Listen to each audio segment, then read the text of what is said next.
Well, actually, the thing's just doing this. It's going round and round. There we go, live at Oh, okay.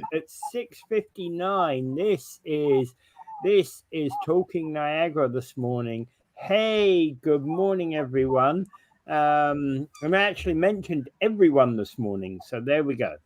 I mentioned everyone this morning, so there we go. Welcome everyone to the show this morning, and it's Wednesday, 12th of June. So hey, welcome.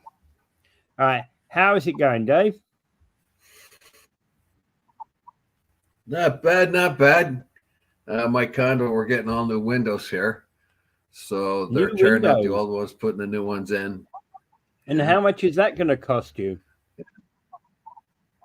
Well, it's going to cost a pretty penny, but it's coming out of the pool of money that the condo reserves. Like we build up, that's basically how the condo works. The finances work. You have a fund which you keep Yeah, contributing to over years, and then you take on major jobs like the roof. Or a couple of years ago, we did the had to pave the driveway, that kind of yeah. thing. So Oh, yeah. so you collect money and you pay minor things with it, and then when you have a major, you use that collection of money. Mm-hmm. Sometimes, however, if you have a problem that nobody ever predicted, let's say I heard of one lease recently of water mains breaking all around the condo, and water was bursting into these are townhouse condos I'm talking about. Yeah, Water was bursting into basements and stuff, and everybody had to pay much more than they normally do. There was an extra charge because nobody ever thought that was going to happen, and yeah. uh, and So so that's major basically work had to be done. so basically, you buy your condo, and there's always a condo fee on top, and it's that condo fee that basically pays. If your condo happens to have swimming pools and gyms and things like that, well, that condo fees pay for that, but also the hidden things that the condo fees pay for is like snow plowing and maintenance when it all goes wrong. Well, I live in a pretty plain Janer, so there's no swimming pools or anything like Yeah, that. So but I've lived here for how long? 5 years now. That's yeah, hard to I'm believe. I've thinking been it here five. 5 years, Yeah. but I've lived here for 5 years, and now I'm getting brand new thousands of dollars of brand new windows. Yeah, but that's the way it goes because the thing is that you may not have you may not have made your monthly contributions up to that amount, but but overall, your apartment has made that contribution. Yeah, this unit has, yeah, and Yeah. I've got more windows than anyone. I got the biggest unit in this place, so Ah, I've got huge windows. I've got this one. These ones here are 3 feet and change and 4 feet tall, and I've got one, two, three like that. I've got a big bay window, a sliding door, and a small window over my kitchen. So oh, I got we'll have to take away your sliding door. Nobody deserves sliding doors these days. but I'm on the ground level. It makes it handy. Yeah, I'm playing with you, Dave. You know that. All right. Yes, Okay. indeed. Okay, so a Niagara woman is facing deportation. Um, ooh, that was the wrong one. Well, that goes back a few days, but we didn't address it yet. Yeah, And that's a lady here in Niagara Falls. yeah. And basically, yeah, she's facing deportation with four children. She fled Colombia in 2017 and applied for refugee status that was denied in 2018. And when she came here, she'd been declared by Usaga clan, a faction of the Colombian Revolutionary Armed Forces known as FARC, guerrilla organization formed in 1964 as a military wing of the Cuban Communist Party, Colombian Communist Party. Sorry, I didn't think Cuban. She'd been declared as persona non grata, basically, on her family, and what she's basically saying is return to Colombia could be fatal. And actually, I'm looking at the picture of her and her kids. Some of her kids are born, must have been born after 2017 when she got here. I'm not so sure about that. That doesn't say anything about that. It doesn't. But the kids look young enough to be less than 9 years old. No. Well, yeah, I presume, but she's got 4 kids here, and I presume that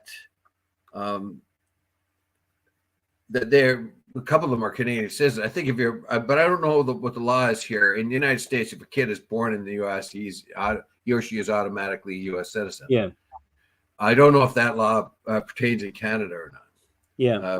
But so Sarah Escarga finds herself in a very odd situation. She's come here. She's apparently her application for immigration has been lost. Yeah, I'm not so sure I believe that. These immigration things are so touchy, and there's so much deceit and fate of hand and all that other stuff that goes on with these immigration policies and applications. I can hardly see them losing their application like this. So the word is her husband was a target for FARC, and they were a nasty bunch. There's no doubt about that. What they usually did was take somebody and kidnap them and hold them for long periods of time to get money off them. They didn't often just kill anyone. They just grabbed people, and they needed money all the time. So it was always a movement with the belief that if they kept going, then the communism would rule the world. But Colombia has come to terms with FARC right now, and FARC is no longer a problem in Colombia. Colombia and FARC have come to excessively easier peace all along. It was a little bit of an uneasy peace at first, a hot and cold thing, but they have continued to move along and become part of the Colombian system, which would mean Sarah Escarga would no longer be at risk. And the problem here is it's very clear that they were after her husband, and her husband's ditched her and ran away. Right? Basically, he's no longer part of the picture. Yeah. So if they were after her husband, who was a judge or something, I forget what his job was. So they were after him. That meant his family was at risk. But now FARC is no longer a risk in Colombia, or much less of one. And if they had any bones, they would still maybe go after him. But why would they go after his family now? So the idea that she's at political risk, the immigration department has determined that she is not. The trouble here is that she has been working here in Niagara, is holding some very important positions in her job. She's being used as a translator for all the guess what, refugees and immigrants that come into the area. So she has become an essential translator. She's good with languages and stuff. She's done everything they tell immigration lawyers and that tell people to do. Get involved, start volunteering, get your face out there, get people to know you. So it becomes harder and harder for the immigration department to throw you out, particularly when you start to appeal. Now she's in a situation like that where she's already ingrained herself into the community. She's well liked, and her kids are there, and the kids play hockey, and that was a good move on her part, getting them involved in hockey, and because that's Canadian, Yeah. So now they're saying, okay, after 7 years you got to go, or 9 years, or however long she's been here. So now, of course, there's going to be an uproar, and even Baldinelli, the local politician, is going to try to help her, but the whole idea that her application was lost maybe not. She claims it was. The immigration people say no. There was very clear. Well, no, immigration people are saying that she didn't pay a fee at a certain time. That when the fee was required, there was a $60 payment on the application that was missing. I'm not so sure. I'm not so sure that they're going to throw her out for $60. Really? She didn't pay the $60. I don't think she would have made that kind of mistake, but they have determined otherwise that they didn't take that particular application, but they had already determined that she was not a person at risk, and therefore did not need the shelter of a refugee status or at-risk person. Karen Fraser, good morning, Karen. Anyway, yeah. That was one of our, for anyone who wondered why I just spelled that out, Karen is one of our listeners. And so so there she have it. We have a really nice lady. She's got a wonderful family, lovely kids. She's ingrained herself into the community, but she does not have the kind of application you need to come in as a political or at-risk refugee. And that's the problem. Yeah. I think if anybody could just change her application to an immigrant application and kind of fast track it, that would be a problem too. Because right now, the Canadian immigration people are really not looking too good. People are spilling all into the border all over the place. We are spending thousands and thousands of dollars on refugees right here in town. Actually, hundreds of thousands of dollars every year on refugees in this particular town, the asylum seekers. And this is happening all over the place. Quebec is overburdened with them right now. They don't know what to do with them. So the Canadian immigration people have been under the microscope. What are you doing about this? What can you do? But it almost seems like they're deporting one case at a time type thing. They've not come to a broad, and I suppose they haven't got any other way but to do that anyway. Well, they have to take everybody's application singly, and then what happens is these people get into the community for a long time, and then you say to them 7 years later, as this lady here, and say, "Well, you got to go now. You got to leave." Yeah, that's inhuman. Yeah, and that's part of the strategy anyway for people coming here, and any coyote will tell you, get in here and dodge and weave and extend whatever deportation papers you have as long as you can, and then hopefully they'll just forget about you or give up on you, and you'll just kind of blend in, and they'll finally say, well, it's not worth it. Another thing too that's becoming very expensive for countries like Canada, the United States, and Britain and France and all the other countries that have enormous amounts of illegals come in, is the cost of getting them back to where they belong.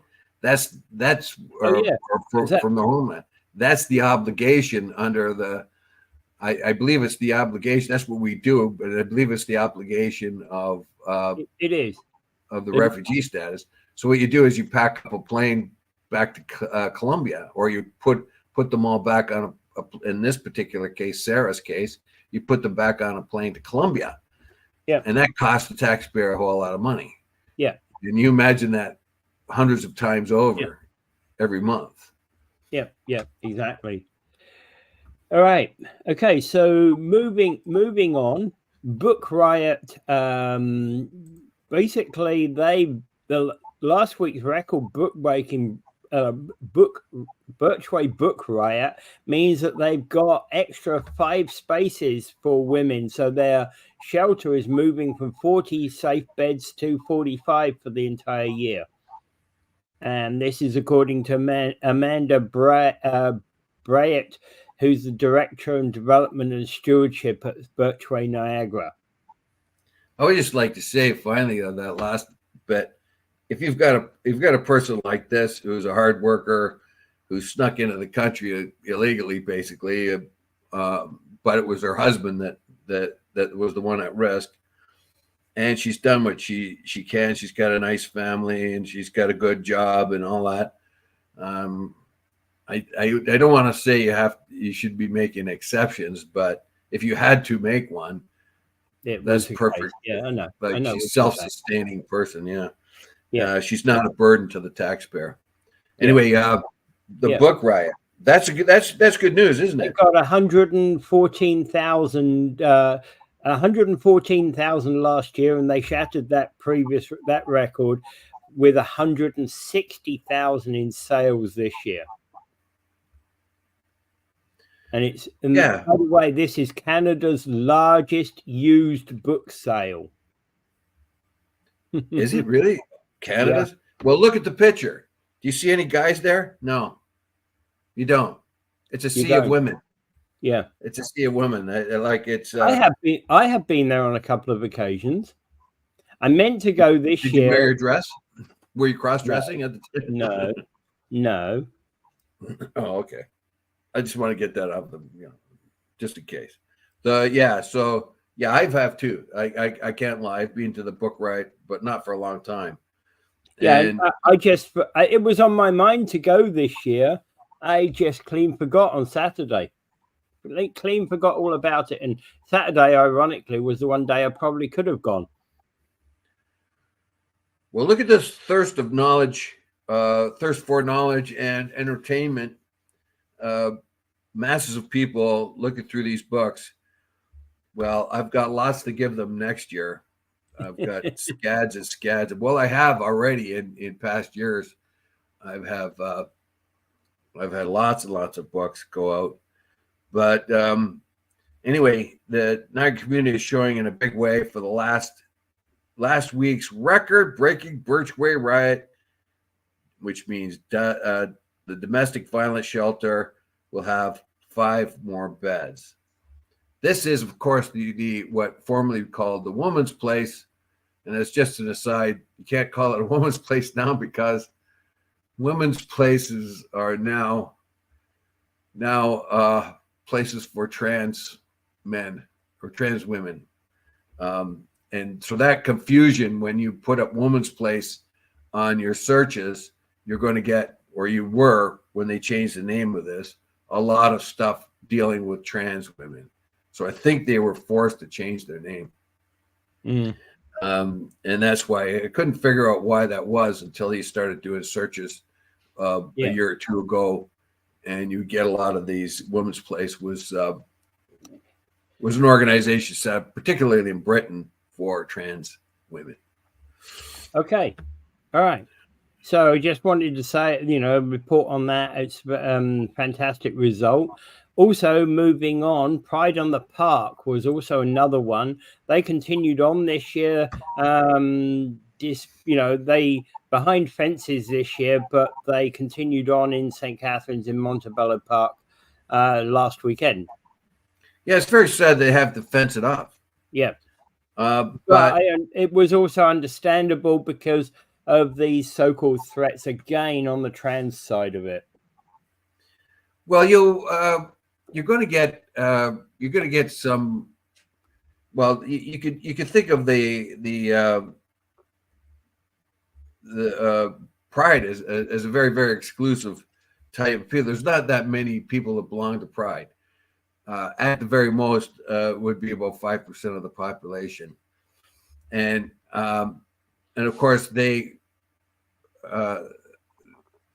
ire against the Pride thing has risen again, particularly in the case of trans women going into women's washrooms, going into women's competing in women's sports and all that. So what a male, born a male, becoming a woman. A lot of women, including the lesbian councils and stuff, are very, very concerned about that. So the aggression towards them is not always just like right-wing Neanderthals. It is also members of the same group. You'll have lesbian and gay people who object to the Pride thing in certain ways, But in this case, you had a pretty much run of your mill pride thing. It looks like it was mostly just lesbians and gays, and I really can't differentiate who the others. That letter thing is getting insanely long. It's 2SNLGDPTQQ. Yeah. So plus something. So it's getting longer. It's getting longer, but every 5 minutes you turn around, there's a new definition added, right? Yeah, the one they have here is not the complete one. The one they have here is the 2SLGBTQ1 plus, but it's not. It's 2S and L GBTQQ1 plus is the real, like they've got an outdated number here. Yeah, I know. Yeah. And there's all the A's in there and everything like that. Yeah. All right. Well, I'm glad the event went well last weekend. Yeah, the hate mongering and the hate speech is about existence as a person. I was never option for me not to exist. Yeah. So anyone who has a problem with any of the alphabet, that's 2LGBTQ, so on and so forth, have to remember these are persons, and they do have the right to exist. The problems, I think, is how those people threaten or are perceived to threaten others. And there is a very, very hot debate on whether, particularly from the lesbian side, inside that community, within the lesbians, that their spaces are being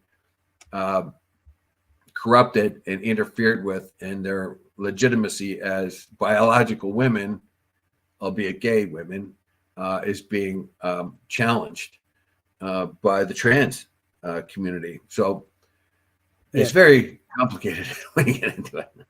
Yeah.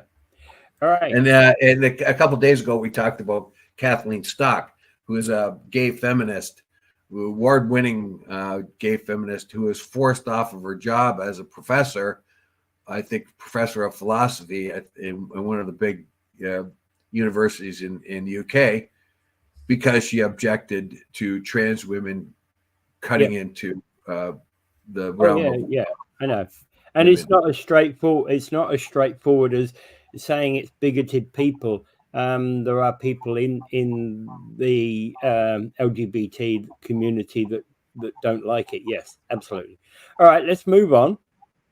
The provincial cabinet was reshuffled, and Sam Oosterhoff from Niagara West MPP is basically saying it's good news. Niagara will now have an MPP on the cabinet table working to deliver for the region as well as for the good of the whole province, because he got promoted. Yes, also, but whatever you might think of Sam Oosterhoff, you have to give him credit. At the age of 19 years old, he became PM. Oh yeah, exactly. Or an MPP, pardon me. That is actually, that's the one thing that I find credit worthy. And in fact, actually, the big problem that I found with Sam Oosterhoff is, as a 19-year-old, he seemed to be typical of a 19-year-old and not listening to anybody. But as he's grown up, he now listens a bit more.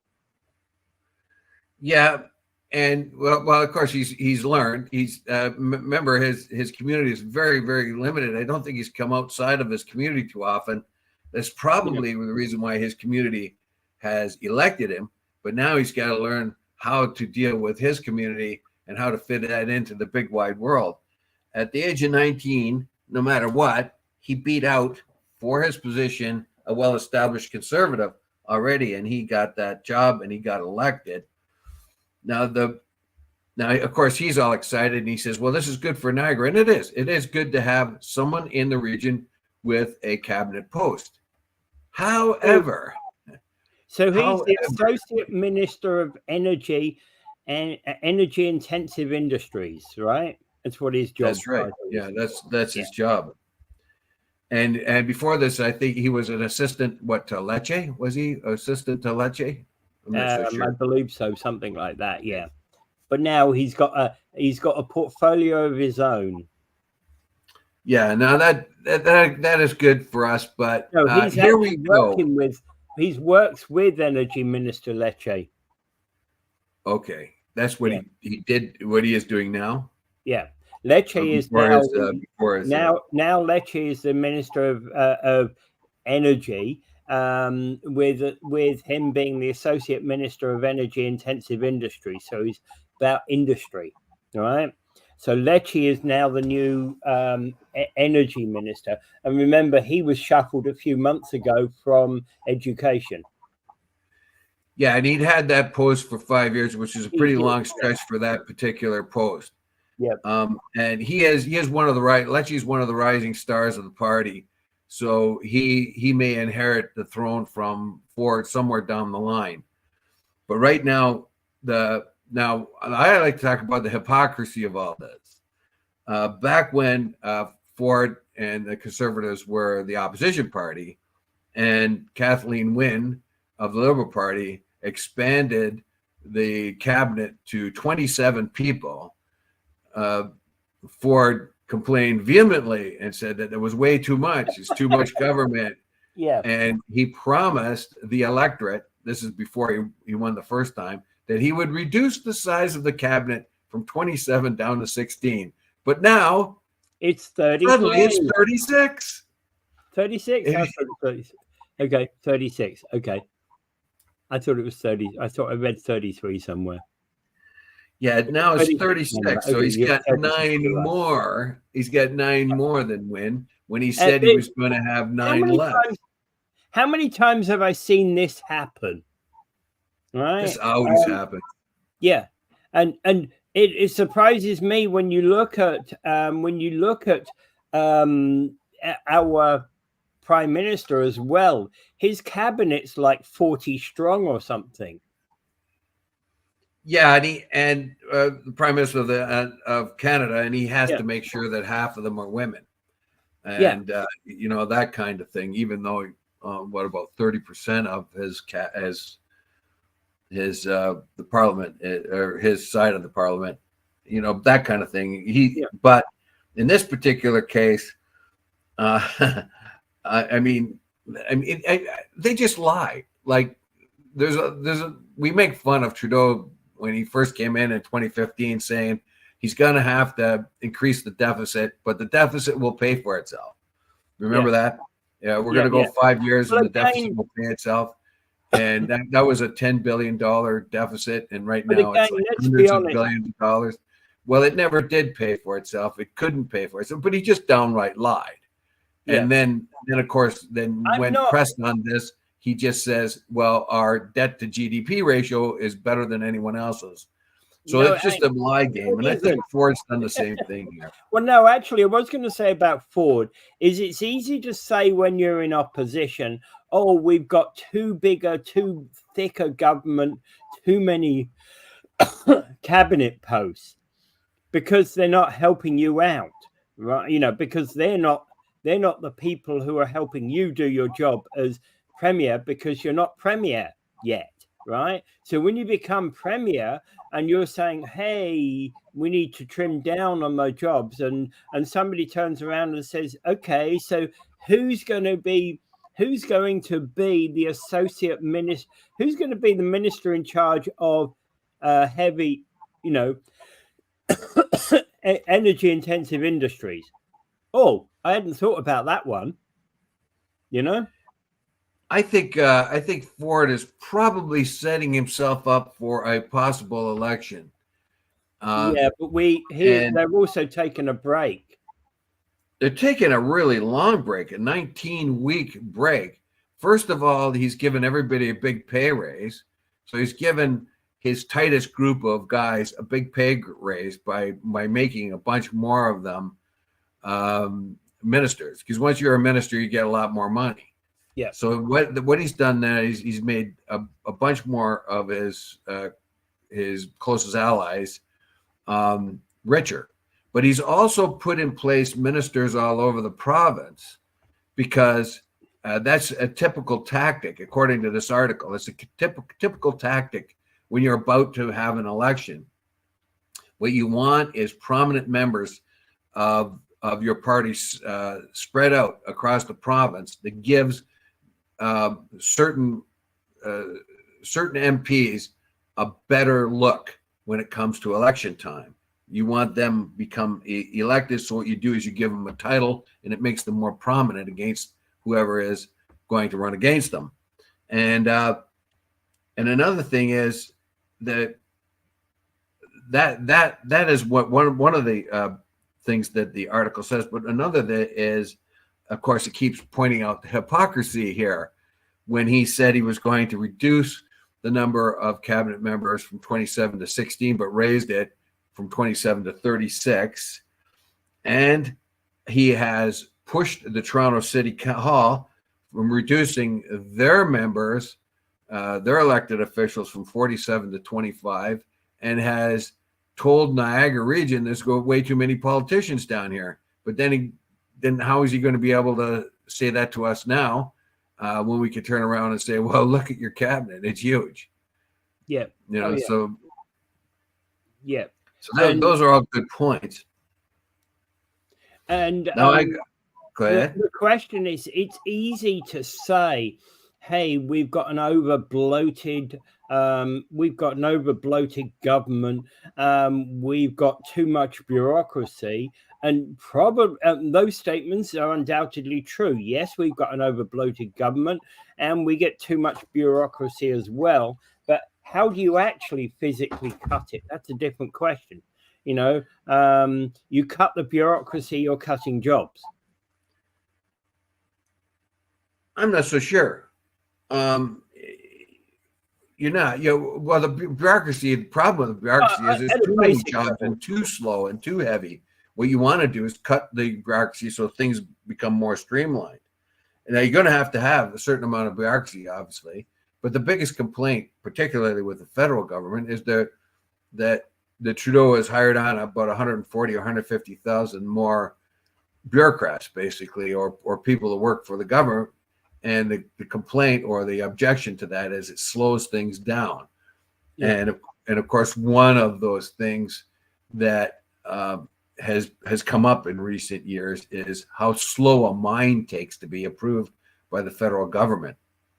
It takes 15 just for approval before a mine can begin. And that's because of miles and miles of red tape and Byzantine sort of procedures. If we have mines and we need rare earth metals to be competitive in the world coming up, even to feed our own electric battery plants, you need to speed that thing up. But you can't, because the bureaucracy that sustains it is too huge and too outdated. So the whole idea of reducing bureaucracy is a good thing. But what he's done here is increase the bureaucracy. And not only that, he's given a $10 million, now the cabinet costs taxpayers $10 million. So the cabinet itself is much more costly to the average taxpayer. Yep. Okay. Yeah. You know, and the trouble is, some of these sort of things are, conservatives often go in wishing to cut bureaucracy and things and end up increasing bureaucracy. Yeah, I'm afraid that's well, and I would like to point out too the capital gains tax and how funny it is and how peculiar the whole thing is. Now, we've heard a lot about the capital gains tax. Now I'll fit this in here because of the unusualness. Now here you have Ford, who's always claimed the government's too big and he wants Niagara to reduce its number of politicians. He's forced Toronto to reduce their number of politicians. And what's he do? He tells the previous government that their cabinet was too big, and now his cabinet is much bigger than than the previous government ever thought to have had a cabinet big. So the reason why I'm bringing the capital gains thing here is because his father brought in the capital gains tax initially. Like, there was no capital gains tax back in the 70s, and Pierre Elliott Trudeau brought in the capital gains tax, which seems to be kind of fair. And then when Mulroney got in afterwards, Mulroney raised the capital gains tax to 70%. And he gave everybody a one-time $100,000 capital gain tax freedom thing, right? You were to apply for that. But aside from that, he raised the capital tax. So the tax that's being raised now was done initially raised the highest it was under Mulroney, who was a conservative. Yeah. Right. Then the Liberal government came in and reduced the capital gains tax. And that is the Liberal government that balanced the budget. That was the Chrétien government that balanced the budget and started to pay down the debt in a big way. That was the Liberal one. Then the Conservatives come back in and everything kind of sort of maintains itself. They don't add any more to the capital gains. But now the Liberal government that was in the 90s reduced the capital gains tax to invite investment into the country, and were able to pay down and balance the debt. And this Liberal government, who's exploded the debt and to huge amounts, is now increasing the capital gains. So the strategy that the Liberal government to use to reduce the debt on Canadians, this one is expanding and increasing the capital gains, and has no end in sight of how that debt's going to be paid down. This looks like it. So this is the kind of hypocrisy that happens. You see, this is a contradiction of Liberal policy, one era to another. Yeah. I know, but also one of the thoughts that always occurs to me is capital gains tax hurts worst, the poorer people in the population. So, for example, your father's your father dies, and your father's property now gets handed down to the children. And essentially what is happening is the children are more likely to have to sell that place in order to pay off the capital gains tax rather than keep that place within the family. That's usually things like cottages, second residences. Now, the thing the reason why I bring this in when you have Ford increasing his cabinet when he says it should have been shrunk, and the Conservatives now in opposition are complaining about the capital gains tax when Mulroney, one of the previous big Conservative governments, increased the capital gains to help pay down the debt. Now the Conservatives are complaining about that and saying that the capital gains should be reduced, and they're complaining that. And the reason why the Liberals reduced the capital gains back in the 90s was to invite investment into Canada, which would help pay down the debt. And that's ironically what Poilievre is saying. Yeah. So now Poilievre is speaking like the Liberals of the 90s, and Trudeau is kind of like speaking like the Mulroney government by increasing them. It's mind-blowing. You got to pull your hair out when you start thinking about this.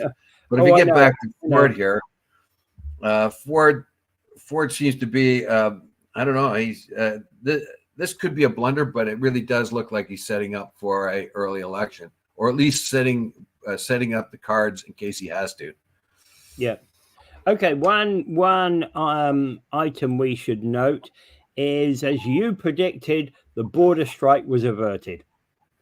And yes. I agree that I knew exactly where you were going. Usually these things, what happens is Friday comes around and goes around and they say, yeah, can we get back to it on Monday? A lot of even if nothing has happened, what they basically say on the end of Thursday night is, look, we made a lot of progress over this last week. We've got some great progress, got some great agreement on certain things. Let's think about it for the weekend, and we'll come back Monday morning. Done and dusted, easy fix, right? Well, yeah. So the union goes 2 years without a contract. Finally says okay, and keeps tapping the government on the shoulder.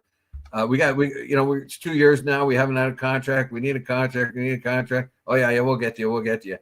Okay. Well, we're going on strike now. All right. Here's the paperwork. Let's fix this up right now. Right. Let's sign Yep. this up. Don't go on Yeah. strike. Don't go on strike. We'll fix this.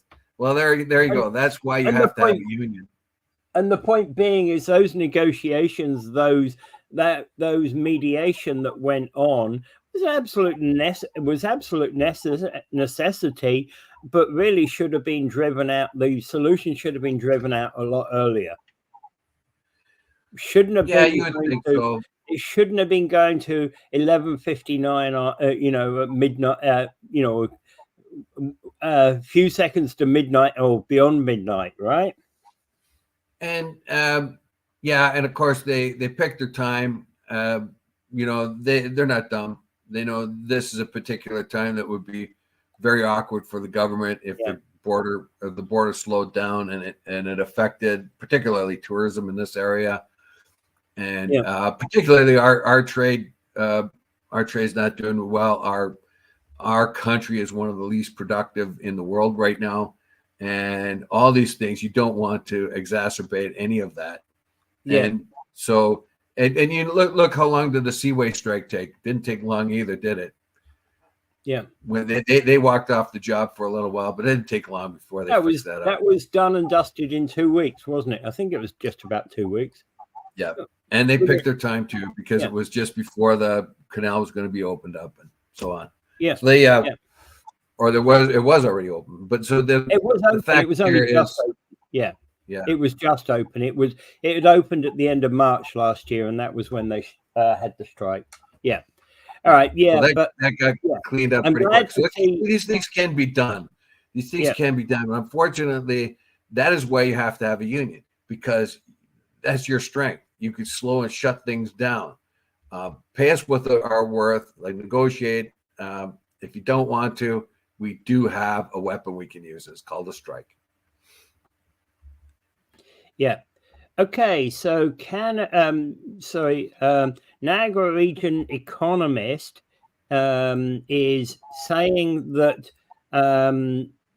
Niagara's economic growth may outpace both the province and the nation in the coming years.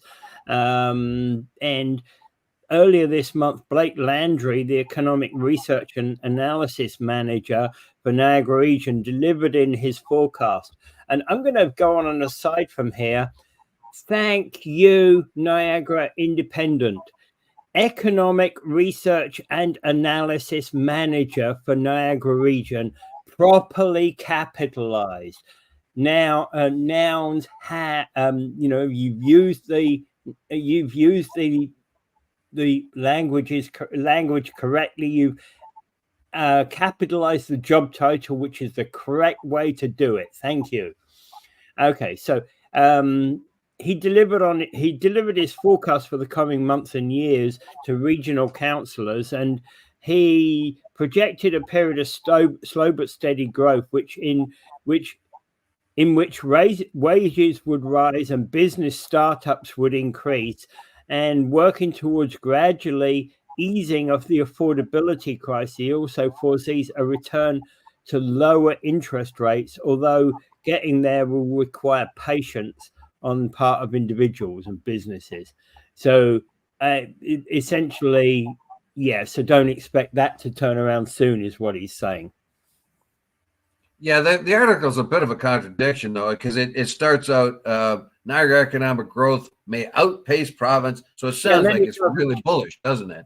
And then it does say, yeah, and then it says Niagara Region Blake Landry is bullish that the economic growth and development growth of the region will outperform both Ontario and Canada over the next couple of years. And then he goes on to talk about how slow and sluggish the economy is, and how we are performing better, not bad, but not really all that good. It's that is slow but steady. Yeah, that really, how does that fit with the title of the article?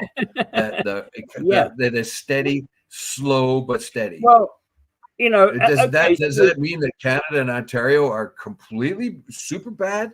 If ours is okay, really, okay. So let me, if our economy is to be celebrated because it's slow and steady, what does that say about Canada? And it well, outperforms Canada and Ontario. What does that say? well, okay. So I'll say so. If you're given so many points for first place and so many points for second place and so many points for third place, etc., and you're racing over a period of time, now the person who becomes champion may not have won a single race during the season, but they may have become second place in 9 out of 10 events. You know, so but they mass enough points to be in second place, and that, I think that's kind of where what we've got here is kind of slow but steady is going to take you to the lead. And this is like, I mean, the title really outmatches what the article says. While physical growth is expected to continue, issues related to unemployment are more uncertain. Oh, really? Really? So we have this flashing title about our economic growth, and yet when you really kind of drill into it, it's really nothing much there. Landry, Yeah. however, noted that seasonal work is partially to blame because of the variances and so on. I get that. So you haven't factored that in yet? That's been going on here for a century, and you haven't factored in seasonal work? It's kind of more, I mean, seriously. Well, seasonal work is always part of the outlook of the Niagara region. It's not just simply a Niagara Falls thing, although Niagara Falls is the one area that seems to be mostly impacted, of course, by by seasonality. But seasonal growth is really is a regional thing. Well, look, they should have a formula for that. They should have a prediction to it. Yeah, they do. They should. And it'll be plus or minus whatever. So to blame seasonal work for some of the sketchiness of the report or some of the weakness of the report is not a good excuse. If you miscalculated that, next year you can look back and say, "Oh, we made a mistake on calculating that." But I don't really understand why that's such a variance when it has been a very typical thing for the Niagara region for 150 years, right? Particularly guest workers from outside the country. And he says here that, but there are some goods producing sectors are some of Niagara region's greatest strengths, pointing to how global supply chain vulnerabilities have created a key opportunity for the region post-pandemic. Yeah, we are a steady economy and a steady political situation here. We're not threatened by war. We're not threatened by that kind of thing. So one of the things that should make Canada or even the region inviting to investment is because of that. But unfortunately, it's not really happening, is it?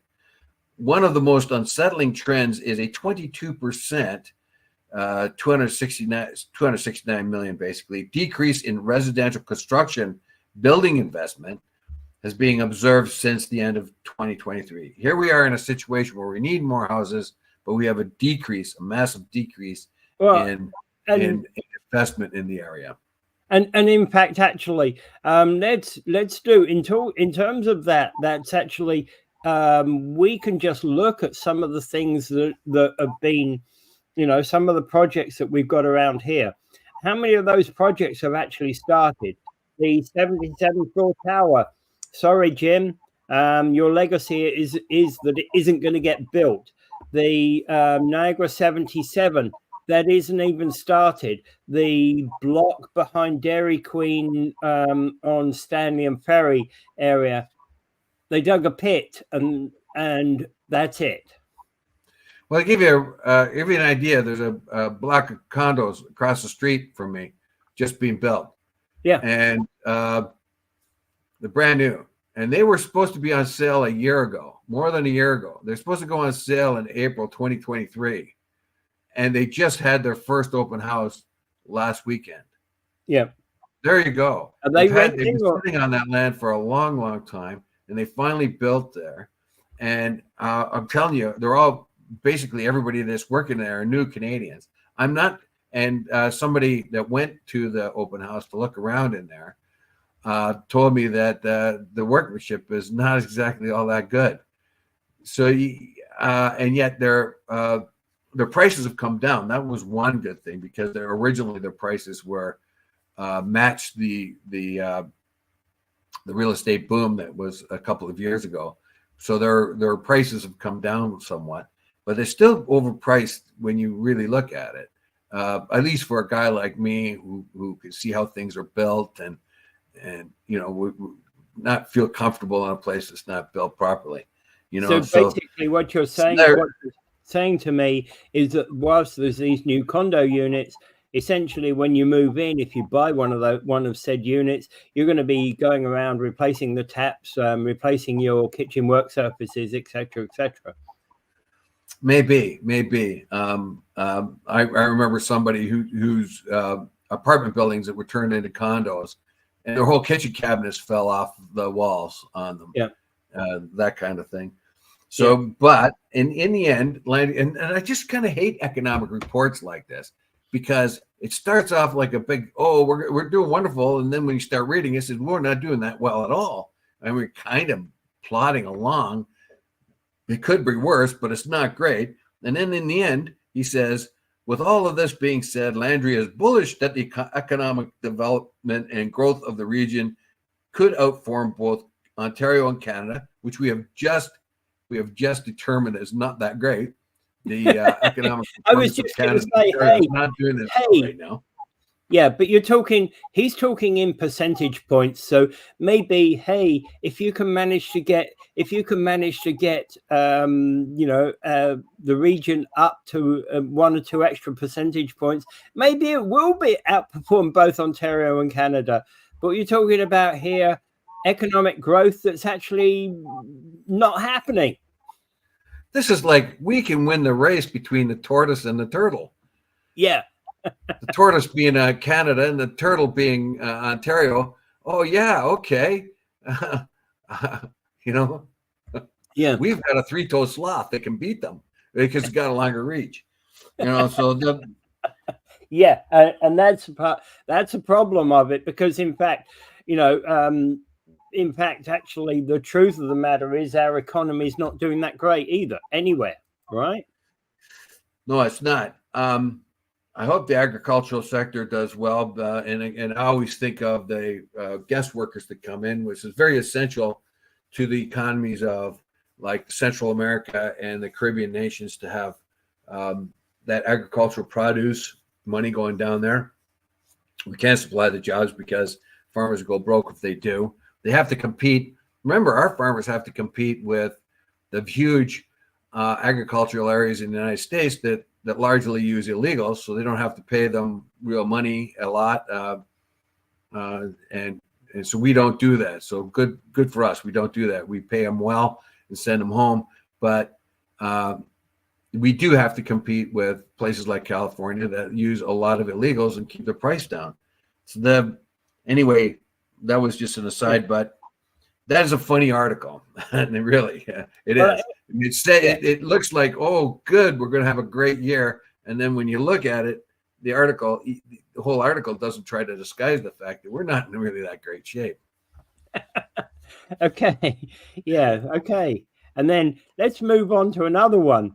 Could Toronto's drug decriminalization question impact Niagara? Now, what is happening in British Columbia at the moment, they're trying to go through the process of decriminalizing hard drugs, and Toronto seemingly wants to follow that trend. What happened is we found out that it didn't work in BC, did it? They decriminalized drugs, and what happened was they had to go back to the federal government and ask for them to be criminalized again, because they had rampant drug abuse everywhere in parks. It actually accelerated the amount of drugs that were being used. It accelerated and made more prominent the drugs being used everywhere, in sight, in parks, everywhere, because they could not be charged with having X amount of drugs. Yeah. So they decriminalized drug use. They decriminalized possession. It didn't work. It backfired on them completely. The idea was good, but it can't work. All it does, it doesn't give drug addicts any more protection. All But it then does is make this it is more the easy for them to direction. be drug addicts. Yeah, but this is the direction they're moving in Toronto. And the report here is basically saying there's high stakes for the Niagara region if Toronto continues this course, right? I don't Because think that we have anything to worry about because of the disaster that happened in BC.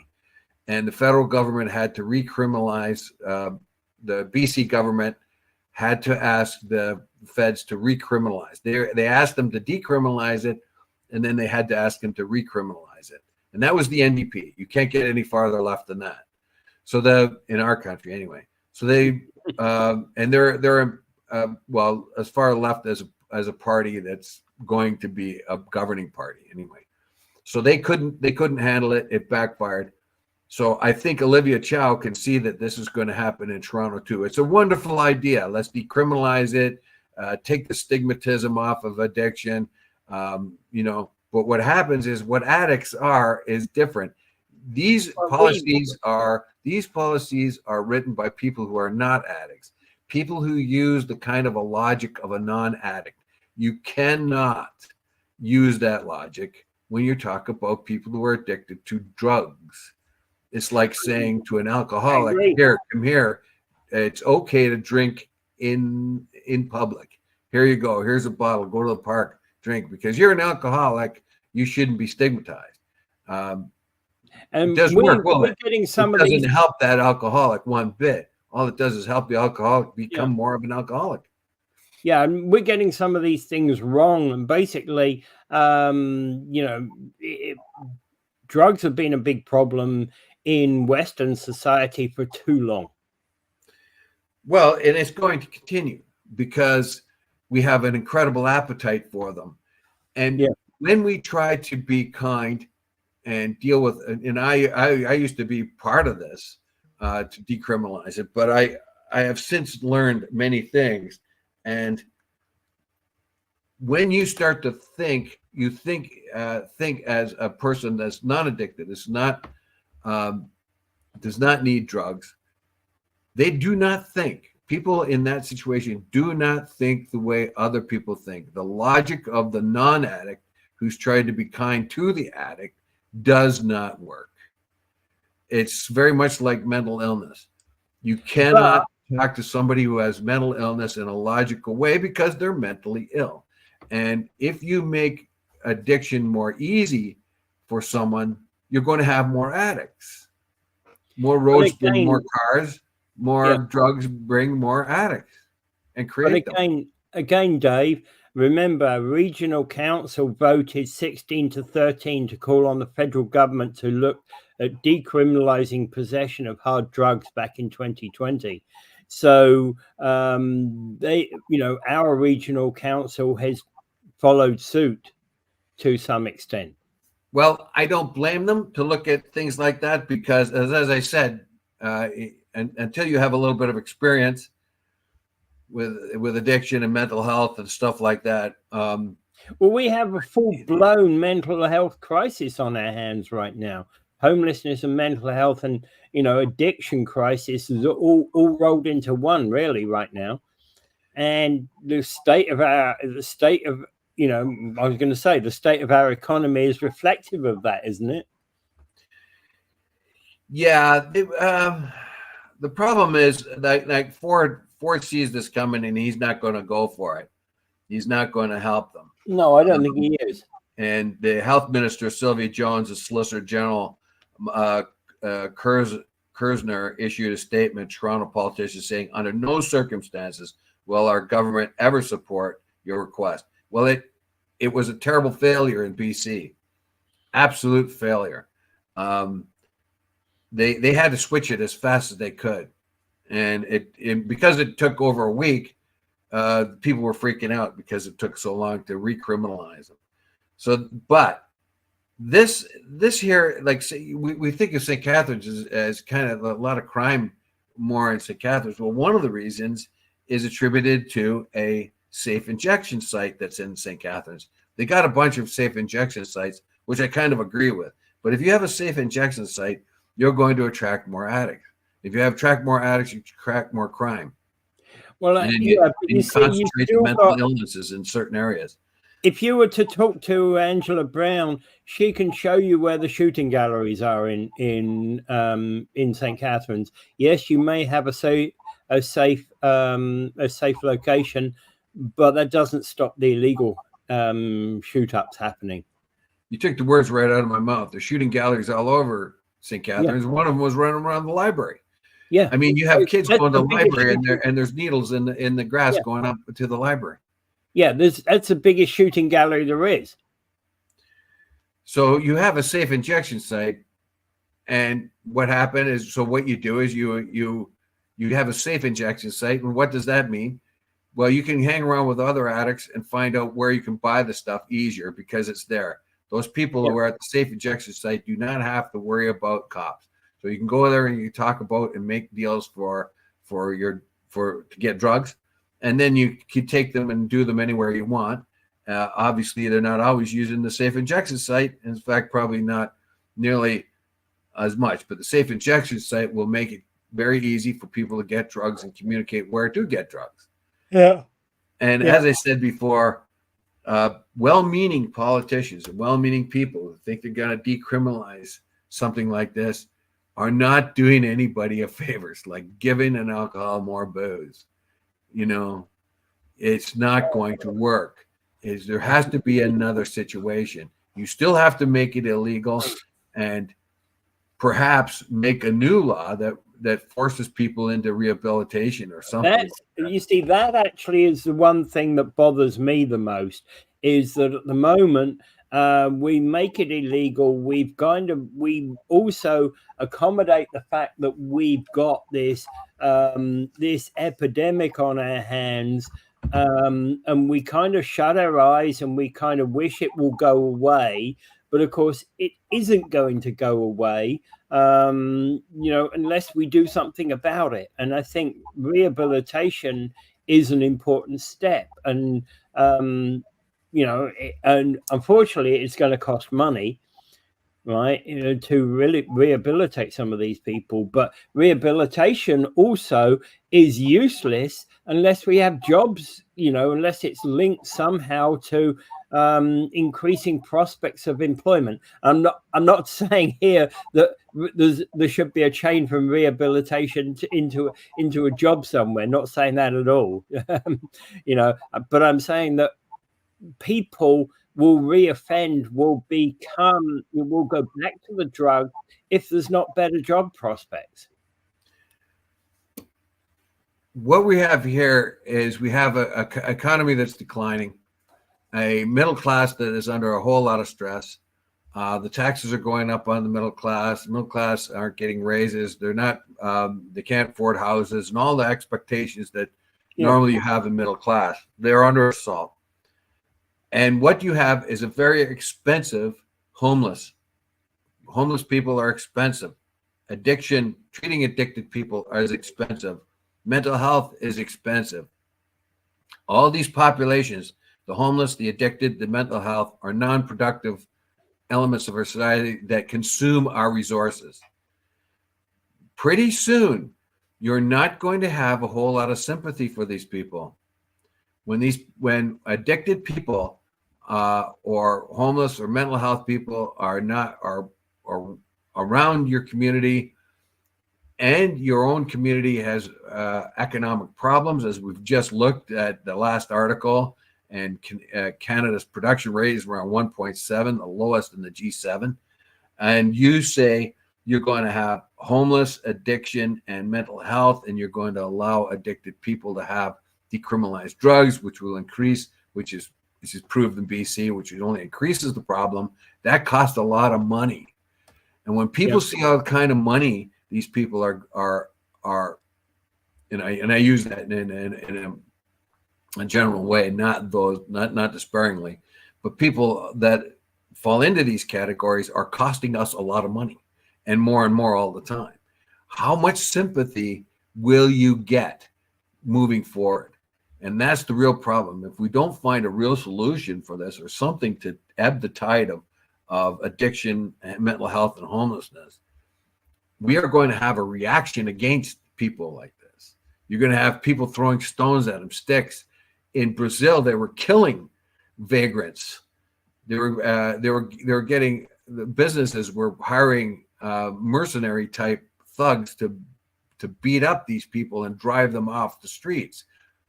I don't think that'll happen here, but something like it will happen. You know, somebody will come out of their shop with their broomstick and start whacking over the head some addict or some homeless person. Make it very clear, if you come here, you're going to hurt. You know, or somebody has an office building and a homeless person gets in and ruins the washroom, like you said. Well, if I saw that, I might just beat the crap out of the guy who did it, you know, at a certain point. You know what I mean? After the 10th time. So this is the problem I see coming forward. There, the solutions we have, where we just give without an ability to reverse the trend. Well, that ability to we're going to become harder and harder in our approach to people like this, which is sad, but that's human nature. And the ability to reverse the trend ends up with having to improve our economic situation, which is part and parcel of having better jobs and having more jobs. You can't get these people out of the situation, though. This is it's very, very difficult to move these people out of addiction and mental health and into a good job. You can argue that some parts of the homeless people out there could use a job and maybe get something. But the homeless, the addiction, and the mental health all seem to be all part and parcel of the same thing. And if you improve the economy, you might not add too many more to this group, but you're not going to get that group back into the mainstream economy. Well, that takes more effort, that's for sure. All right. Yes, and if you talk to anybody who has there's a addicted person or a homeless person, and they want them to take a job, or they could work for a weekend or someplace, and they don't do it. They don't want it because they can go to the soup kitchen and get their food they want or whatever else. A lot of the people don't want to leave that lifestyle. And that's part of the mental health thing, I think. Oh yeah, so even if you improve the economy, you still have this many people. You have a homeless, addicted, and mental health. And they are going to be very hard to reintegrate into the economy. All right. Yeah, I think we've got some very hard issues out there. These problems are not going to get solved in a week. No. All right. No, because people don't understand addiction and they don't understand mental health. And I think we're going to have to leave it at that point. Okay. Without further ado, everyone, I bid you adieu and pray for peace. Big time pray. We may